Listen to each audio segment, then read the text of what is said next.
Hi everyone, welcome to my channel. My name is Aatiya. We speak about mindset, PhD, higher education, wellness, nutrition, mental health, everything under the sun which connects you and me. I'm sure you have encountered several toxic people in your workplace, in your family, at relatives, whatever situations they are, and I'm going to speak about exactly that. And this will be some hard hitting advice, not an advice, but some harsh realizations that you need to know. We get triggered by so little things that people shy away from speaking straight and telling you that this is why this is happening. So first of all, let's define what is a toxic person means. I'm looking at my notes. I don't want to miss out anything.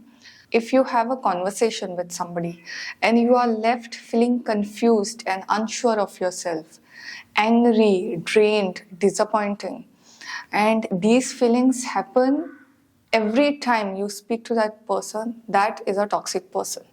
If you start feeling bad about yourself in some way, if you aren't being respected or being manipulated into, and something, there are these taunts. The worst thing that somebody can do to you is taunt you. I would rather prefer somebody coming and directly fighting with me. You are always walking on an eggshell. Okay, what does it mean? That always you are on a guard with this person. Whether you may say something, whether you may say something inappropriate, in your thought, in your subconscious, you always have this belief that you may offend this person, and that is the only thing that is going on in your mind. So that is what a toxic person means, and I'm going to tell you few things that you are doing wrong and few things that you need to do to get out of this situation. Whenever there is something going on like this, your first thing is that this person should change. The other person should mend his ways and he should change. But what if I tell you that it's not your responsibility? Why should you take the ownership of changing somebody? You have so much of work, you have so much of talent. Why should you take the responsibility of putting that person in place? Why should you take the responsibility of fixing that person? That responsibility can only be taken by the person himself or herself. While walking, you are thinking about that person. While eating, you are thinking, if I say this, what will happen? If I say this, what would be the consequences? Why are you doing that to yourself? I'm giving the example of PhD because that is what is familiar with me. I see many of the research scholars, so much they overthink about if they say something, their supervisor will say this. If they say this, their supervisor may react this. And I was in that mode when I had joined. But when you are in that position, you have already given your power to the other person. Even if that other person says something, it is something that you cannot control, and I don't want you to have that control. A puppet, okay, Katputli ka khel. This kind of folk dance often happens in North India, but Katputli, or you are not anybody's puppet, these people. But for now, this is one thing that I want you to release from your subconscious, that it's your job to fix others. It's not your job. The next thing that you are going to do is take this quiz and find out what is your attachment style. This will make it clear why do you react the way you react. For the longest time, for me, it was like if I put a message and if somebody does not reply, then I would get very anxious. Okay, and this anxiety was beyond the normal anxiety that anyone would feel. If somebody had to ask me a question in a hall and I was not able to give an answer, it would put me in a very anxious state. There are three kinds altogether: anxious, avoidant, and secure. Our goal is to move towards secure attachment. Most of them, either they are anxious or they are avoidant. There is something called as disorganized also. Majority feel into anxious and avoidant. And if you are anxious, You tend to cling to people. You tend to be needy a lot of the times, and because of whatever circumstances which have been going on. The thing is, the more you are needy, the more you behave as if you are desperate, the other person will start behaving as avoidant. And the quiz will help you decide what kind of personality it is. And if it is any of the kind, then you will read this book attached. It's a very small book. You will finish it, I think, in 15 days. I finished it in 7 days. But even if you are a non-reader, maximum you may take is 15 days to 1 month if you read one page each day. Your job is not to teach him or her a lesson. So get the focus on yourself, get the focus on your own well-being, because the more you will keep thinking about these things, the more you are going to get entangled and behave like an anxious person. Many of the times you feel that other people are not respecting you, they don't listen to you, they don't take you seriously. There is something that you're missing. When you speak about boundaries, there is a lot of talk about boundaries these days, that we have to have our own standards, we have to have our own boundaries and all that. All that is fine. Boundaries need to be communicated. I'm doing PhD, so I have to book instruments, whichever it is, and usually I book a slot in advance and then I go and do my experiment. One person used to come and try to negotiate around the timing. For example, if I have booked something for 3 to 5 p.m., then she would come and negotiate. Can you do it at 2 p.m.? Can you do it at 2:30 p.m.? I have to put at 5 p.m. Most of the times I do bookings well in advance. And initially, first few times, I used to give in and I used to start preparing everything early.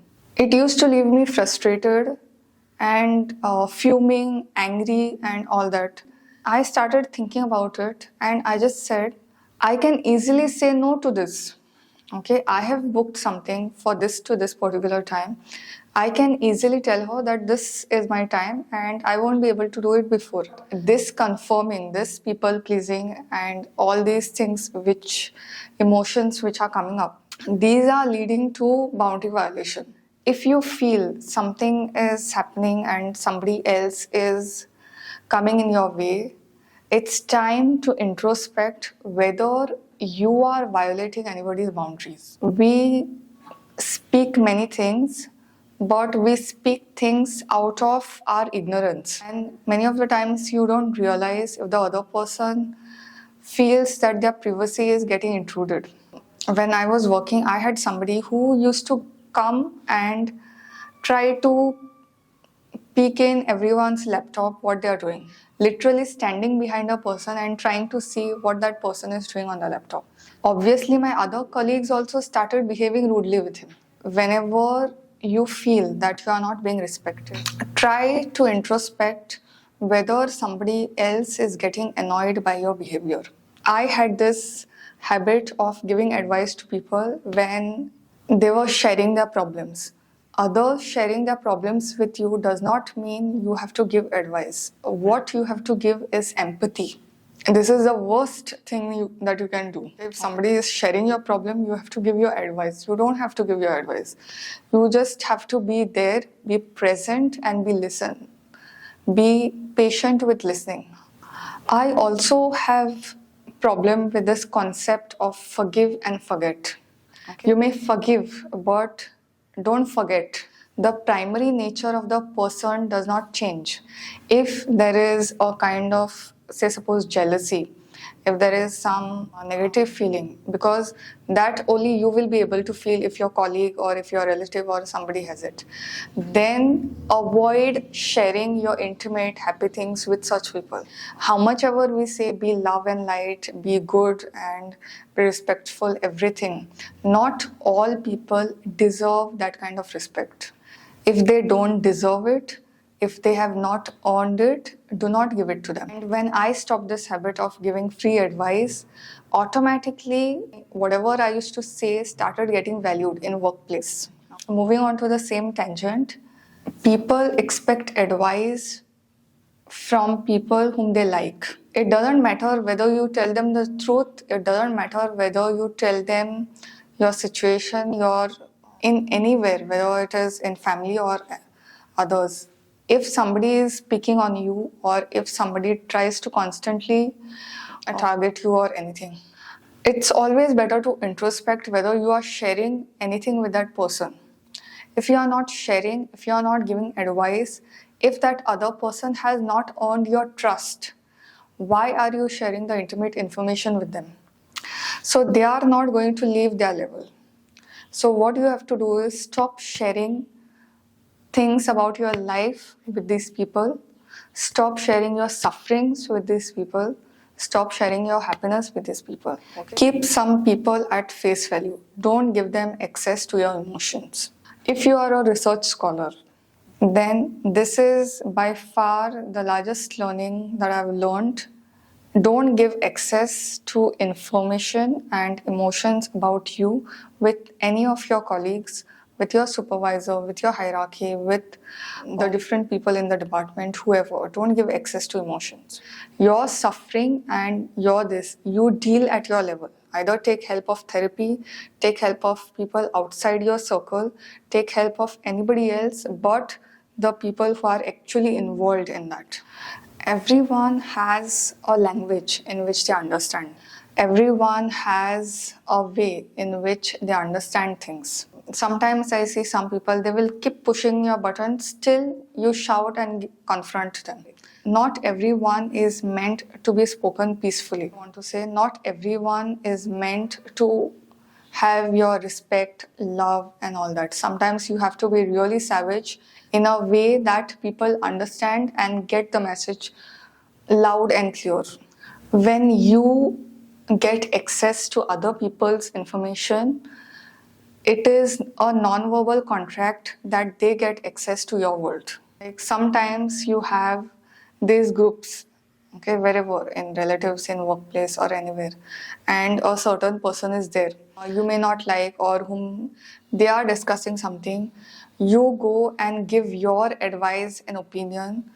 You take part in the discussion. They share their suffering with you, and you will be expected to share your emotions.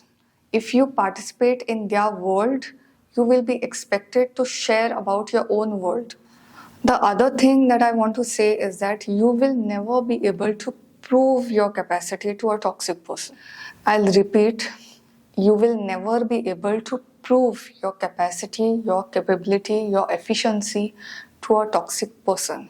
It's like you are showing a good, say, suppose a bouquet of flowers, and the other person has worn yellow chashmas. What he will see?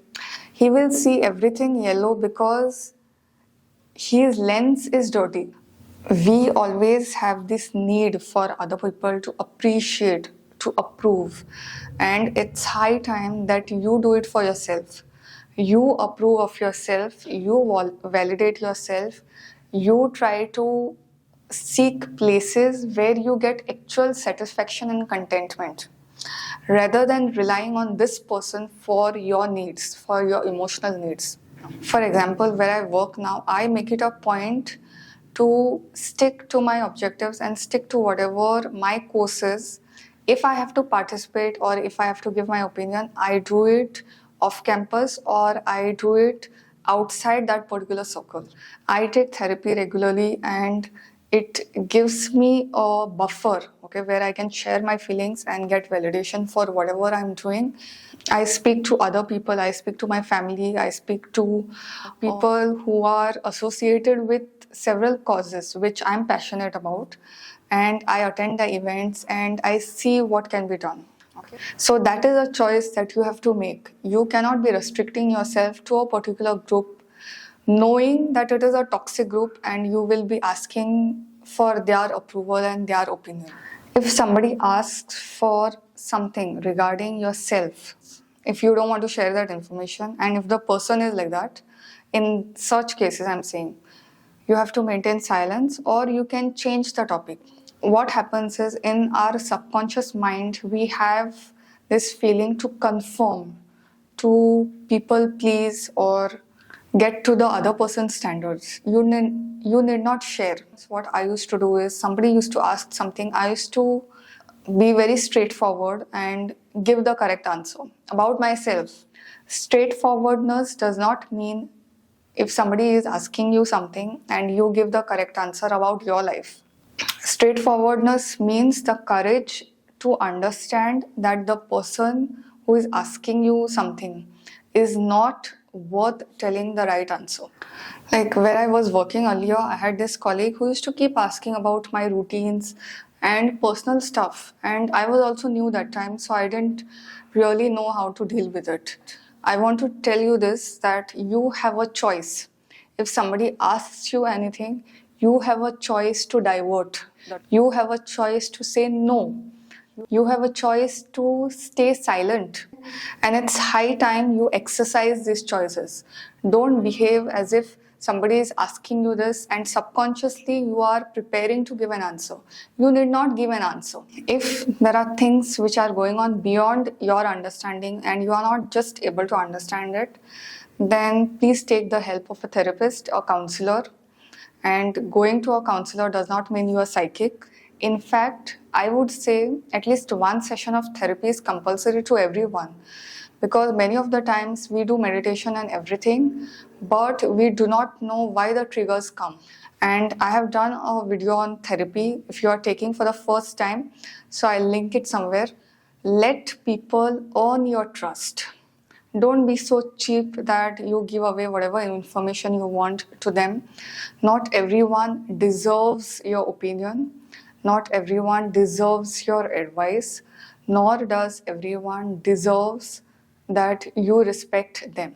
Okay, that does not mean you have to disrespect them, but not everyone deserves that kind of entitlement and that kind of standard that you are holding yourself up to. So stop giving your power to others, get the control on yourself first, and then you will be able to navigate these things very smoothly, understanding that you always have a choice. Till the next time.